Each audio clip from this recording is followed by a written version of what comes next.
All right, day nine, and I had an appointment at 12 o'clock. No, sorry, 1. And so I thought to myself, you know what? I'll keep myself busy, and I'm going to work on submitting a book proposal because I wrote a book last year in July. I sometime in June I finished it last year, and I let it sit. I let my friend look it over, proofread it. He did a great job. He was a student of mine. Now I think he's going to grad school, which is really great to see. From BA to MA, I've always pushed him to do that because he had a real knack for learning, and we would have these wonderful conversations during office hours, and we kept in touch this whole time. So I was really happy. Brian, if you're looking at this, thank you again for the great job. So I spent the entire morning proofreading, looking over, proofreading, adding, addressing the comments. Um, a very productive morning, and then around 12, it begins to absolutely pour, like a downpour. It was crazy. And then I got a note that the person I was meeting couldn't make the meeting anymore. So cancellation, which is fine because I totally understand that. No one likes to drive in the rain, especially if it's pouring as badly as it was. So I wasn't upset or anything. So I just went out to have lunch by myself. I went to the place where we were supposed to meet, but for some reason they weren't serving food. It was just tea. And I said, but we have a reservation. And she said, yeah, but tea. Sit. And I said, no, I have to go because I'm hungry, right? So I just had a cucureci sandwich, basically the intestines. I really liked it. It was delicious. And then I went back home and decided to, you know what, just you looked it over. It's fine. Let's submit a proposal. So I did it. I submitted a proposal, and I'm sure I'll hear back soon whether or not it's something of interest. If not, it's okay. I can try another publisher. Um, and then I did some reading about how kids in Turkey are socialized to become patriotic, and that was a nice bit of research reading. And I studied the Treaty of Sèvres, and I compared that to the other treaties after World War One, Treaty of Versailles, Treaty of Trianon, and the other one, and then the Treaty of Neuilly. I'm probably butchering these names.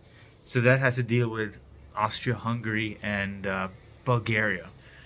And I think it's my understanding that Austria-Hungary really suffered under those treaties. Like, they lost a ton of territory, but it wasn't Turkish-speaking territories. These were places where other people lived, and so the nation state could easily be formed, like a Croatian or Serbian or what have you.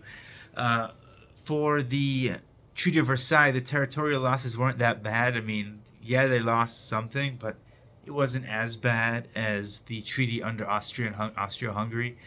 But the Treaty of Sèvres was really quite bad. Like, when it comes to Turkish-speaking peoples across that country, um, it looked really bad.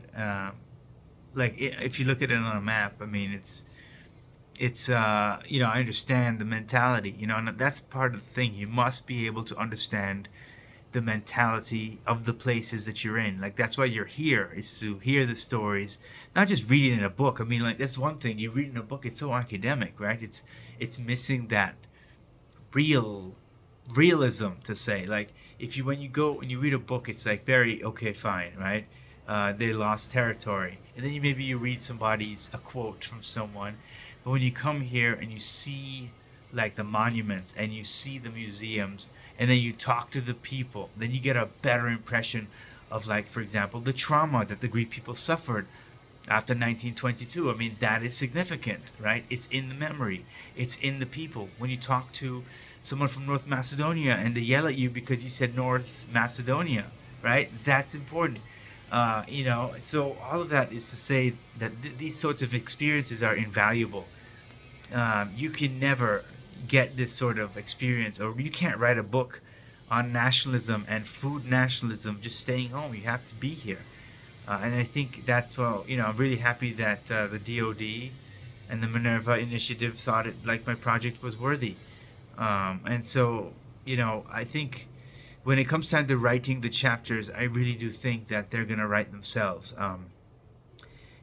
Because you've had these experiences and it's like a huge puzzle that you're putting together, drawing in from all these different everyday objects, like just passing a statue, right, or a flag, or an Ataturk picture of Ataturk, and even the children back in 19, I think before 2013, they don't do this anymore, but in 2013, all the school children had to say an oath to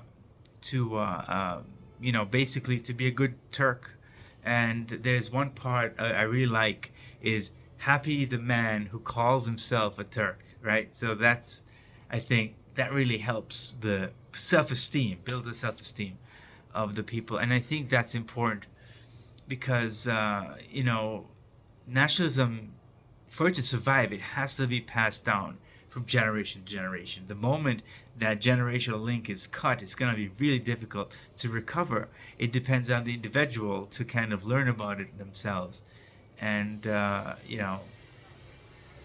food aspect is part of that generational teaching. So, like, you just don't eat something because it's tasty, but there's a story behind it, there's a celebration behind it, and sometimes there's a tragedy behind it, right? And I think all of that goes into this project as a vital part of the generational, teaching, socialization that goes into nationalism. Um, so yeah, that's a crucial part of it, right? And yeah, I'm very happy to be here. And even though today was not a productive day, it was a chance that for me to rest.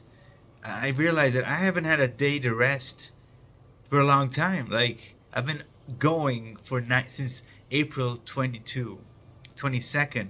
It is, I think, let me just check it is May 28th. So I've been going full speed ahead. Not a day, just chill, I've been just, either it's going to museum, going for a walk. And I mean, it doesn't sound that much, but your brain is going, you are going, and it was just nice to have a day. So I'm happy the guy canceled, even though I'm kind of like running out of days here. I think that we're gonna meet on Friday, and he chose a really great restaurant, because the restaurant, I can't like tell you too much about the name of it, because I mean it's kind of trying to go for the anonymity thing. But there's an About Us page, and the About Us page is talking about how Turkey's losing its culture and losing itself. That was a mosquito. So I thought that, man, that's interesting. I've never seen that yet in Turkey. I saw that a lot in Greece. With my interviews, I didn't see that in Macedonia, but here, this is the first time. So I'm looking forward to Friday. On Thursday, I should meet another person, and so that will be good. And tomorrow is Department of Agriculture visit, and hopefully someone will talk to me. Yeah, if not, that's okay, because it'll still be a trip, and I'll do it in the metro, so that'll be something to look forward to. And then Saturday I leave for Armenia, and my flight is at 8 p.m. Sometime at 8 p.m. So what am I gonna do? I don't know. I guess I'll just chill at the airport, and maybe catch up on some reading. Just sit down, enjoy. We'll have to see what I end up doing on that day. But I'm looking forward to a new country. I'm looking forward to.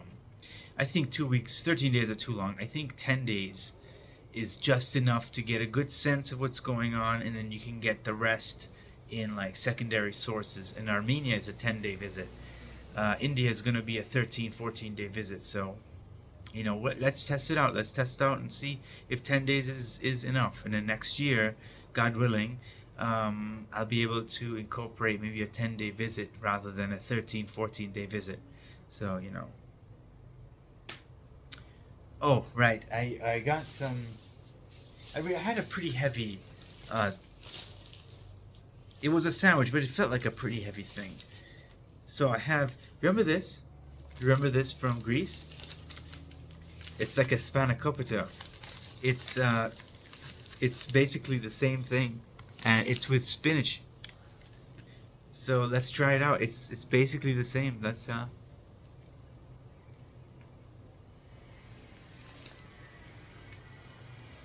No, it's not. There's certainly spinach,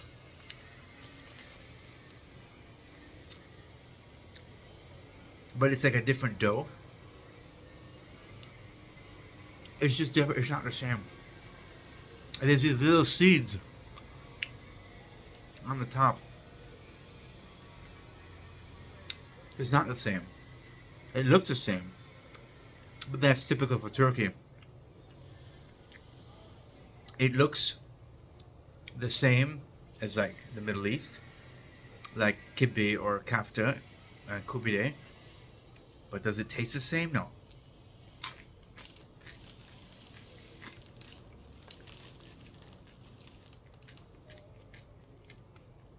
It's like it was made with whole wheat, which is good. This one has no cheese. I don't know if there's yeah.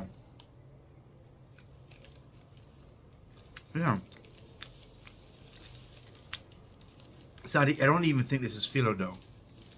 This is some other sort of dough. I mean, there could be a million reasons why it's different. But I'm gonna have to put this down in things to look up, because this is certainly something. There's enough of a pattern of things looking the same but tasting different here. So we're gonna dig in. And it's not about like finding the truth of who invented what. That's not what the project is about. It's about studying how people talk about one another through the lens of food and other everyday objects like museums, especially museums. Really great stuff. All right, thank you. Yeah, that's another thing. In all the museums I've been to, it's all about the atrocities that the other side did, and not about, I mean, obviously, not about the atrocities that we committed. I mean, there's an obvious pragmatic thing for that, but we all know why, but it just communicates and it teaches us that the other side is bad and we are the good ones, right? So I think that's the big thing. Everybody committed atrocities in every stage of the game.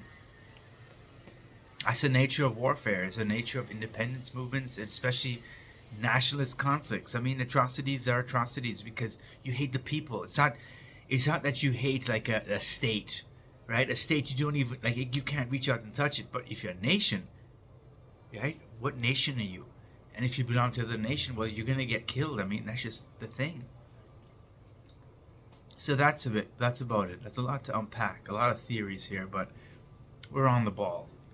And it's a really productive day today, and I'm looking forward to tomorrow. So thank you so much, and until then.